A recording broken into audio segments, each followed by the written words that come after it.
The first time I saw Daniel, the world seemed to quiet itself, like it knew something important was about to begin. It was a late September afternoon, the kind that smells like coffee and rain. I was sitting by the window of a small cafe downtown, pretending to write, but really just watching people rush by. Then he walked in, tall, calm, with that quiet confidence people don't earn, they're just born with. He ordered black coffee, looked around, and realized there was nowhere left to sit except the seat across from me. "Mind if he started. I looked up, smiling. "Only if you're not planning to talk too much." That made him laugh. It was warm, low, the kind of sound that fills a space without trying to. He sat, and somehow, it felt like he belonged there all along. For weeks, we kept crossing paths, the same cafe, same time. I'd be lost in my journal, he'd be reading something old and poetic. We'd exchange small smiles, light jokes, the kind that carried unspoken questions. Then one day, he asked what I was always writing. "My reasons for feeling too much," I said, half embarrassed. He tilted his head.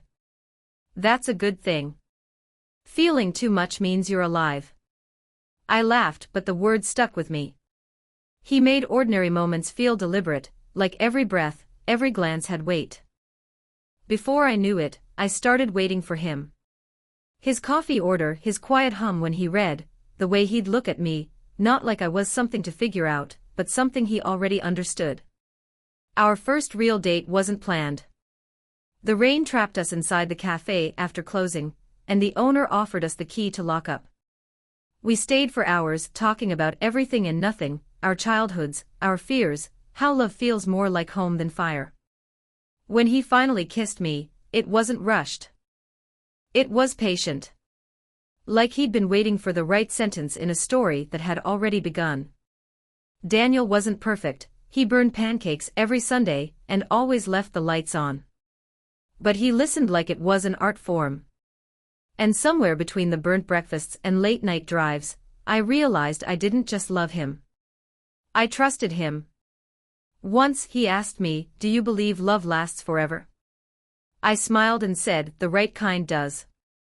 But not because it never ends, because it changes you." He didn't fully understand. Neither did I.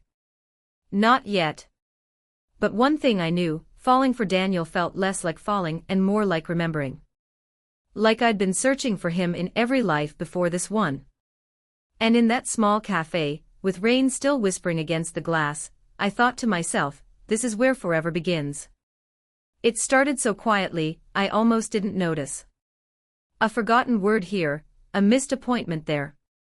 Just the kind of things people laugh about and blame on stress. But something deeper was stirring, something that didn't fade with rest or reassurance. Daniel noticed before I did. "You've been spacing out a lot," he said one morning as we sat on the porch drinking coffee.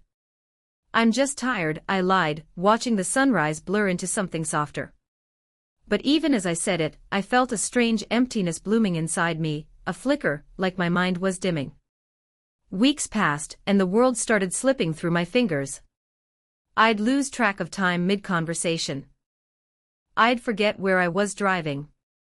Once, I stood in the grocery store holding a carton of milk, crying because I couldn't remember what else I came for. Daniel tried to make light of it at first. He bought me a stack of neon sticky notes and wrote "Remember to smile" on the first one.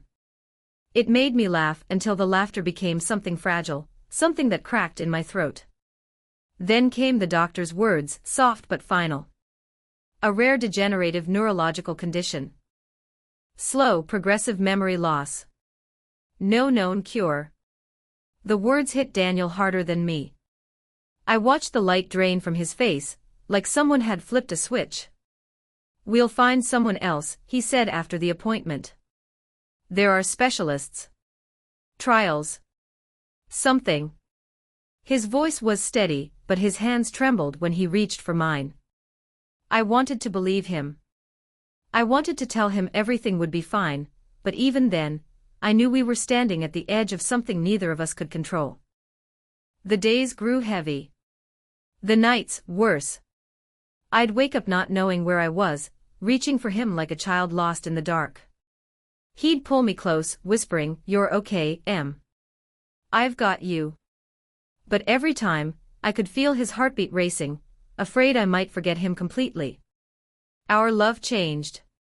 It became quieter, heavier, like carrying something beautiful that hurt to hold. We stopped talking about the future. Instead, he'd tell me stories of our past, as if reminding me could anchor me to this life. But love has limits. One night, during dinner, I looked across the table and froze. His face, the one I'd memorized down to every freckle, suddenly felt unfamiliar. My breath caught, my chest tightened, and I whispered, trembling, "I'm sorry." Who are you?" He didn't speak right away. Just stared at me, his eyes wet and shining with heartbreak. "It's me, Emma." "Daniel." The name fell heavy in the space between us. I repeated it in my head like a prayer, hoping it would stay this time. I saw it then, the moment his heart cracked. Not loud, not dramatic. Just a silent shattering, right behind his eyes. He reached for my hand, his voice barely steady. "You'll remember me soon. You always do." I wanted to. God, I wanted to. But that night, when he kissed me goodnight, I tasted salt, his tears, my fear, and the quiet understanding that love was no longer enough to keep me whole. The glow he once saw in me was fading. And there was nothing either of us could do to stop it. Daniel changed after that night. Not all at once, it was slow, quiet, like a shadow spreading across him. The man who used to hum while cooking stopped making any noise at all. He spoke less, slept less, smiled almost never. But he never stopped showing up. Every morning, he'd sit by my bedside before I woke, holding a mug of coffee gone cold in his hands. I'd see the exhaustion carved under his eyes, the kind that doesn't come from lack of sleep but from too much fear. Still, when I opened my eyes, he'd smile, always pretending he was fine. I wasn't. Some days I'd wake and not know what month it was. Other days I'd forget something simple, how to tie my hair, how to make tea. The worst were the moments when I'd look at him and feel that flicker of panic. Recognition struggling against the fog. One morning, I caught him crying in the kitchen. He didn't see me standing there. His hands were gripping the counter, his shoulders shaking silently. And for the first time, I realized this disease wasn't just taking me. It was taking him, too. He started keeping a notebook, small, leather, filled with details about us. The day we met. My favorite song. The story behind the scar on his chin. Every page was proof of a life he refused to let disappear. Once, I asked him what it was for. "So you'll always find your way back to me," he said softly. But the truth was, it wasn't for me. It was for him. A map of love he could reread, when I was no longer there to say it back. Weeks blurred together. He talked to doctors, specialists, anyone who would listen. But I could see it in his eyes, the hope was slipping away. Still, he stayed. Every day. Every hour. Even when I forgot his name, he whispered it for me. Even when I forgot how to smile, he kissed the corners of my mouth like he could remind them how. Then one evening, I overheard him talking to himself in the living room, voice raw, desperate. "I can't lose her. I can't." The sentence broke. Silence filled the room like grief had a sound. I wanted to go to him, to say something, anything. But all I could do was watch from the doorway, a stranger trapped inside my own fading mind.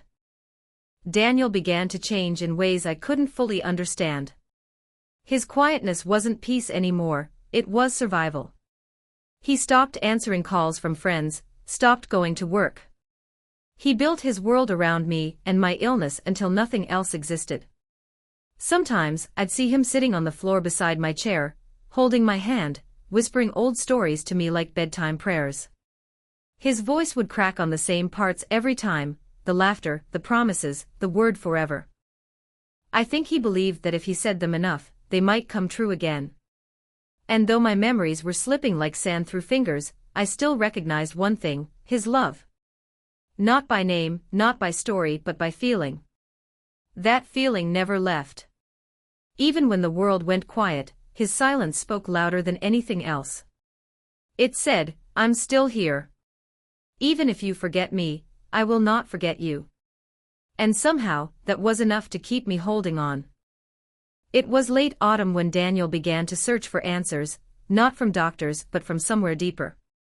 The nights had grown cold, and our house felt heavier with every passing day. He had stopped talking about hope and started talking about truth.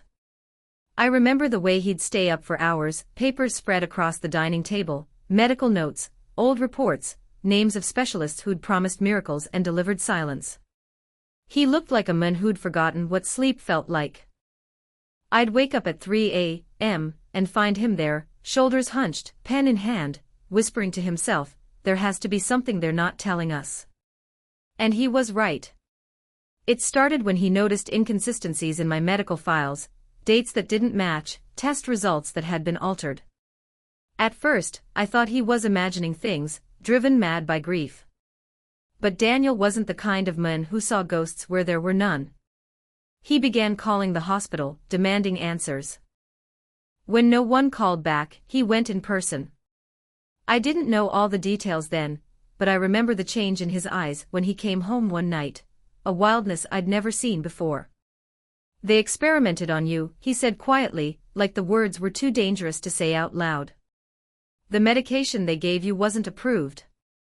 They were testing a treatment, using you without telling us." I stared at him, blank, trying to understand. But my mind was already starting to blur the edges of the moment. I could feel his pain, even if I couldn't grasp the meaning. He fell to his knees beside me, taking my hands in his. "Emma, they did this. They took you from me." There was something terrifying in his voice, not rage, but love twisted into desperation. The kind of love that would burn the world to get back what it lost. From that day on, Daniel changed again. He stopped talking to doctors. He stopped pretending. He became focused, obsessed.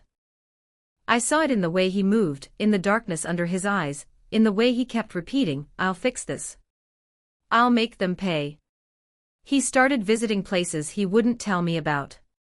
Sometimes he'd come home with scratches on his arms, papers in his jacket, the smell of rain and asphalt clinging to him. When I asked where he'd been, he'd just say, "Trying to bring you back." There were flashes of the old him, moments when he'd hold my face, look into my fading eyes, and whisper, "You're still here. I can feel you." But those moments grew shorter, rarer. One night, he placed his notebook, the one filled with our memories, into my lap. "If anything happens," he said, his voice breaking, "read this. It's everything we are." I nodded, though I wasn't sure I'd remember to. He kissed my forehead before leaving that night. "I'll come back for you," he promised. And he did. But he wasn't the same. When he returned, his hands were trembling, his clothes torn, and his eyes, those soft, dusk blue eyes, had hardened into something unrecognizable. He sat beside me in silence for a long time. Finally, he whispered, "I found them. I made them tell the truth." Then he looked at me, and I swear for a heartbeat, I saw the man I'd fallen in love with, before the weight of everything he'd done fell between us like a shadow. He had uncovered what was taken from us. But in doing so, he had lost something, too, the part of himself that believed love could heal without breaking. After that night, something inside Daniel was different, like the light in him had been replaced with something colder, sharper. He still looked like the man I loved, but the softness was gone. What was left was purpose. Heavy, relentless purpose. He stopped speaking about what he had done, about the people, the hospital, the confrontation, but I could see it on him.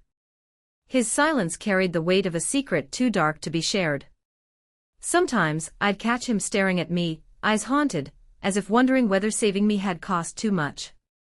The days blurred. My condition had slowed, not reversed, but stalled, like whatever darkness was inside me had met a force strong enough to hold it back. But that force was Daniel, and it was consuming him. He spent hours watching over me, his notebook now replaced by files, research, names I didn't recognize. He'd whisper to himself while reading them, fragments of guilt and hope tangled together. She didn't deserve this. I won't let them win. He wasn't talking to me anymore. He was talking to his ghosts. One evening, I found him sitting outside in the rain, shirt soaked through, staring at nothing.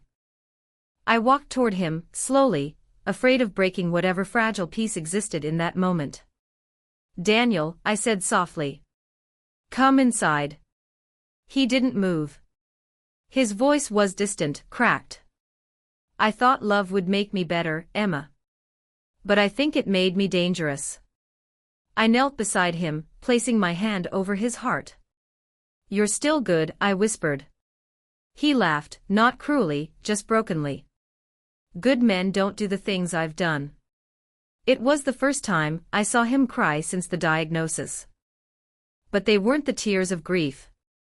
They were tears of a man who had crossed a line for love and couldn't find his way back. He had given everything, his peace, his faith, his gentleness, to keep me alive. And though I was still here, part of me wondered if I should have let go sooner, before love demanded such a price. Over time, Daniel became quieter but not empty. There was a new kind of strength in him, a calm built on acceptance, not hope. He stopped searching for cures and started simply being with me. We'd sit on the porch together, holding hands as the sun went down. Sometimes he'd tell me stories, not about the past, but about things that hadn't happened yet. Next summer, he'd say, "We'll go to the lake again. You'll remember the smell of pine and the way the water shimmered." I'd close my eyes and pretend I could see it. Maybe I could. Maybe, deep inside, I remembered more than I realized. He had become a different man, less fire, more ash. But he was still mine. The man who once fixed broken things had learned that some things aren't meant to be fixed, only loved, fiercely, until the end. And I knew, deep down, that he would keep loving me, even when I no longer knew his name, even when the memories were gone.